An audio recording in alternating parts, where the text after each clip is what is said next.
What about just being happy for Casey? You know, find some grace in your heart. That's an option too. It takes a lot less energy. Episode 4 is all about grace.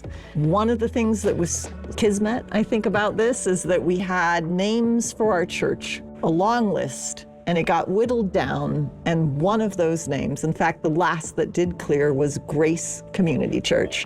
And to me, that felt so symbolic of the energy of our show. There's, you know, a lot of ways that the different characters are having to give grace to others, find grace for themselves.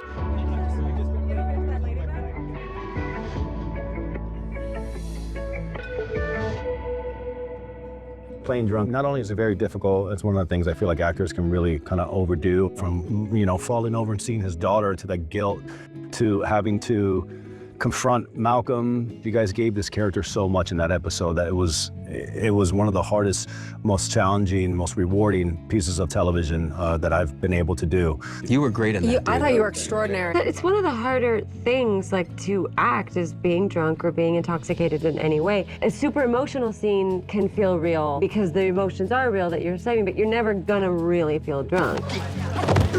You rehearsal and then you fall over and you're kind of not expecting it, but like every time it looks so real and you're like, oh, and then you're like, well, I guess this is fine. Like, I'm supposed to look scared. You want to hold back on it, but then you're like, well, I'm supposed to look scared. Like, I can be a little concerned. We're fine. Hey. It's fine.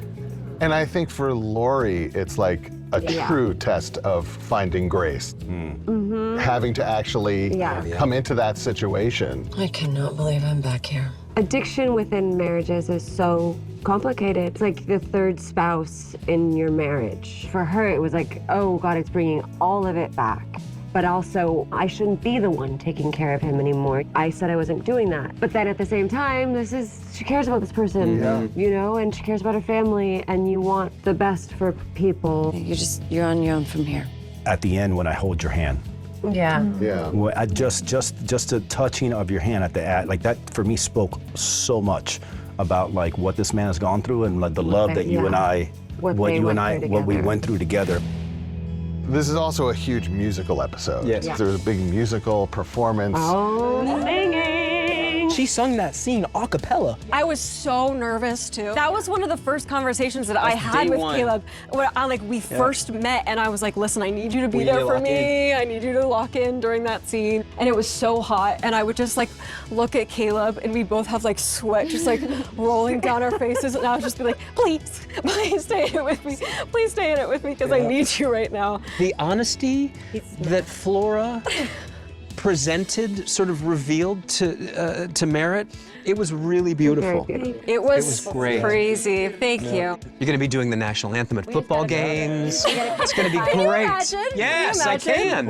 It's going to happen. We'll see. And then the other element of the music is the Claire Leslie concert. Casey's with my favorite singer, not hers. I was jealous that she didn't get me the tickets for the concert, but there's so many layers underneath that. She's so not afraid to be herself. And I feel like I'm envious of that, because I'm not that. And I like hide behind these popular girls at school who are just not that either. At that age, right? Like jealousy becomes like, I don't like her. On like some level, I wanted to kind of be you. Oh yeah. Yeah. And Claire, did you have fun dancing with Claire? That was so Or fun. singing I was actually with jealous. I Claire? was like, that was You so literally fun. were jealous. That was You were legitimately really fun to film. We had written this role specifically to be a real person. And so they sent us a bunch, and Claire just popped as like just perfect. She was really down for like anything. I even kept the little lanyard that has like, she signed it and everything, but Oh, honey, you're not supposed to steal props.